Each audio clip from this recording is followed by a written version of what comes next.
todos. El grupo de los discos magnéticos está conformado por Rafael Arosemena, Josías Aponte, Anel Pinzón y mi persona Antonio Gao. A continuación, les hablaré sobre una breve introducción de lo que vendría siendo los discos magnéticos. Los discos magnéticos son sistemas de almacenamiento de información que en la actualidad tienen una gran importancia, ya que constituyen el principal soporte utilizado como memoria masiva auxiliar. ¿Qué quiere decir esto? Que funciona como auxiliar a la memoria RAM del computador, ya que esta es una memoria volátil, la cual quiere decir que pierde su información al dejarle de suministrar energía. A pesar de que estas son más costosas que las cintas magnéticas, son sistemas de acceso directo, que la comparación de las cintas magnéticas que buscan la información de principio a fin, estas acceden de manera directa a la información deseada. La cinta magnética es un tipo de medio o soporte de almacenamiento de datos que se graba en pistas sobre una banda plástica con un material magnetizado. Un disco magnético está constituido por una superficie metálica o plástica recubierta por una capa de sustancia magnética. Los datos se almacenan mediante pequeños cambios en la emanación, es decir, de positivo a negativo o viceversa, negativo a positivo. Hola, mi nombre es Rafael Arosemena y les estaré hablando sobre la clasificación y tipos de discos magnéticos. Primero, los discos de cabezas fijas. Tienen como cabeza individual de lectura y escritura para cada pista. Tienen un tiempo de acceso relativamente bajo, ya que este tiempo viene fijado únicamente por la velocidad de giro del disco. Existen unidades con un solo plato o con varios platos. Los paquetes de discos son unidades compuestas por varios platos que giran solidariamente alrededor de un eje común. Las cabezas de lectura-escritura son móviles, existiendo una por superficie. Estas se desplazan simultáneamente a gran velocidad radialmente buscando la pista en que se encuentra el sector que se debe escribir o leer. Todas las cabezas se mueven al unísono y cada cabeza lee o graba en el sector correspondiente a su superficie, transfiriéndose la información en paralelo. En un instante dado, por tanto, se leen, graban las mismas pistas de las distintas superficies. Cada grupo de estas pistas se denomina cilindro de pistas, existiendo tanto cilindros como pistas. Usualmente, las superficies externas no se utilizan para grabar. Así, una unidad con 6 platos puede utilizar solo 10 superficies. Existen unidades de paquetes de discos en que estos son intercambiables. Los discos cartuchos. Consiste en un único plato con 2 superficies de grabación. Usualmente estas unidades son duales, es decir, contienen 2 subsistemas.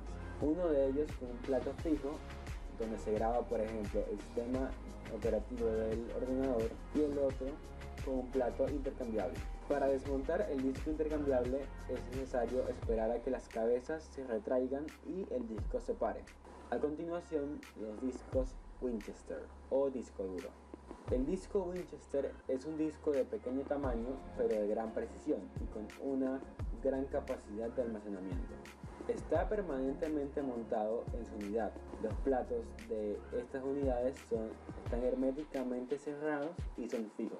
El hecho de que estén herméticamente cerrados es por reducir los efectos de la suciedad ambiental.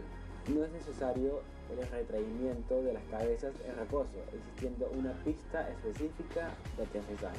Las cabezas van más próximas a la superficie que en las anteriores unidades, lográndose grandes densidades de grabación. Por tanto, en pequeñas superficies se puede almacenar mucha información. Y por último, los disquetes. Los disquetes son pequeños discos cuyos platos son flexibles, ya que están constituidos por un material de plástico y son intercambiables. Ya hasta hace poco tiempo, los disquetes más utilizados eran los de 133 milímetros, también denominados mini disquetes, y hace unos años los más empleados eran los de 90 milímetros, también denominados micro disquetes. La superficie se encuentra protegida por una funda recubierta internamente de un material que facilita el deslizamiento rotacional del plato. En la funda hay una abertura radial que abarca todas las pistas. A través de esta ventana las cabezas de la unidad de disquetes acceden a la información. También en el sobre y en el plato hay otro orificio que sirve para que la unidad por medios ópticos tenga una referencia de alineamiento para localizar las pistas y sectores. El centro está abierto con objeto de que el disquete ajuste en el eje de rotación de la unidad de lectura-grabación. En la parte superior del lateral derecho hay una muesca cuadrada. Esta indica que el disquete está preparado para poder grabar en él información, por no ser protegido contra escrituras. Pasado de los discos magnéticos. Desde la creación de los dispositivos de almacenamiento de información hasta la actualidad ha habido un largo proceso de evolución. El primer dispositivo de almacenamiento de información fue la tarjeta perforada Babbage, pero era inconveniente por su falta de reutilización y difícil transporte. La cinta perforada se creó para no perder tanto tiempo introduciendo una tarjeta por una y también eran pequeñas, haciéndolas más portables que las tarjetas perforadas. Desarrollo de los discos magnéticos.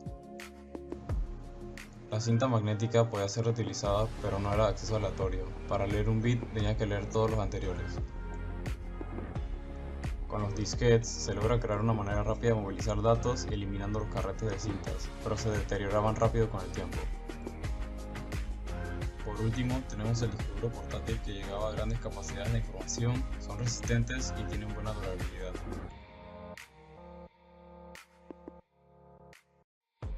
Muy buenas a todos, mi nombre es Josías Aponte y les hablaré sobre el presente y futuro de los discos magnéticos. El láser azul o disco Blu-ray. Las razones son claras, y es que los diseñadores de la misma pensaron bajo el siguiente paradigma. Todos los dispositivos de almacenamiento, ya sea CD, DVD o magnético óptico, usan un rayo láser, el cual es dirigido a un pequeñísimo lugar del disco mediante una lente especial. En los dispositivos CD y DVD actuales, se usa un tipo de láser especial, basado en arsenuro de galio, que produce un haz de luz casi infrarrojo, y además la forma ovalada que consigue el láser antes de llegar a dicha lente especial debe ser convertida a un punto de aproximadamente un microdiámetro para leer correctamente las marcas del disco. Para producir este pequeño punto es necesario comprimir el haz de láser en un cono convergente de luz. La convergencia es medida por la apertura numérica, la cual, para sistemas que funcionan al aire libre, tiene un valor máximo de 1. Entonces, la capacidad total de lectura se puede aumentar utilizando un rayo láser para detectar las marcas del disco, lo que implicaría un tamaño mínimo para estas marcas, en contraste con la longitud del espectro de luz empleado. Almacenamiento holográfico. Pese a que parezca un poco arriesgado a quedarse corto, como ha ocurrido en artículos de prensa y proyecciones publicados a lo largo de estos años, pareciera que ahora sí se puede tener una proyección bastante clara de lo que será el futuro de los dispositivos de almacenamiento en los próximos años. Y es que, pese a que se plantea una rama de almacenamiento holográfico, el concepto que hay detrás del mismo no es nuevo.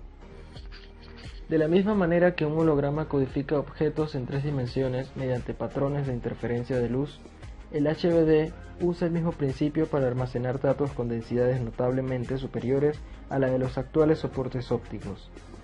Se estipula que la ya implementada tecnología por Sony, conocida como láser azul, sea el camino que tome la computación y el almacenamiento de datos en los próximos años. Estructura de los discos magnéticos.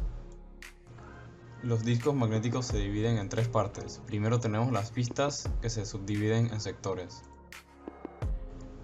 Los sectores se pueden agrupar como clústeres, y cuando los cabezales se posicionan en una pista, acceden a un cilindro imaginario que contiene pistas, una por cada cara. Y como último punto, veremos algunos ejemplos de dispositivos de almacenamiento. Unidad de cinta magnética. Esta también conocida como tape en inglés o casetera por el uso de cassette o cartucho de cintas magnéticas para almacenamiento de datos. Estas son unidades magnéticas especiales que se utilizan para realizar respaldo o copia de seguridad de datos en empresas y otros centros de investigación. Su capacidad de almacenamiento puede ser de cientos de gigabytes. Los tipos de cinta magnética son Digital Audio Tape o cinta audio digital. Como bien su nombre lo dice, este solo puede almacenar cualquier tipo de audio digital. Digital Data Storage o almacenamiento de datos digitales. Este solamente puede almacenar cualquier tipo de almacenamiento de datos digitales. Digital Linear Tape Este tiene un sistema óptico de lectura servo que lee los patrones servograbados en la cinta. Linear Tape Open es una tecnología de almacenamiento de cinta de formato abierto. Unidad de disco rígido o disco duro, en inglés Hard Disk Drive. Tienen una gran capacidad de almacenamiento de información, están alojados normalmente dentro de la computadora, por ende no son extraíbles fácilmente. Este almacena casi toda la información que manejamos al trabajar con una computadora. Unidad grabadora de DVD RW. Este puede leer y grabar y regrabar imágenes, sonidos y datos en discos de varios gigabytes de capacidad, de una capacidad de los 650 MB hasta 9 GB o incluso más. CD-R. Este se diferencia del DVD RW ya que una vez que se grabe el contenido no puede ser modificado y regrabado. Flashcard. Son tarjetas de memoria no volátil. Algunos ejemplos de ellas son la microSD, SD, memory stick y otros. Estas por lo general las usamos en dispositivos como smartphones y cámaras. Pendrive o memory flash. Es un pequeño dispositivo de almacenamiento que utiliza la memoria flash para guardar la información sin necesidad de pilas. Son resistentes a los rasguños y al polvo. Discos ZIP. Son dispositivos magnéticos extraíbles y que pueden leerse y escribirse mediante unidades ZIPs. Son similares a los disquetes floppy, pero son mucho más rápidos y ofrecen una capacidad de almacenamiento mucho mayor.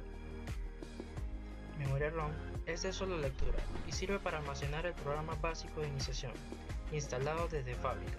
Este programa entra en función en cuanto es encendida la computadora y su primera función es la de reconocer los dispositivos. Y por último tenemos la memoria RAM, es la denominada memoria de acceso aleatorio, o sea, puede leerse y escribirse en ella y tiene la característica de ser volátil, es decir que solo opera mientras que esté encendida la computadora. En ella son almacenadas tanto las instrucciones que necesita ejecutar el microprocesador como los datos que introducimos y deseamos procesar, así como los resultados obtenidos de estos.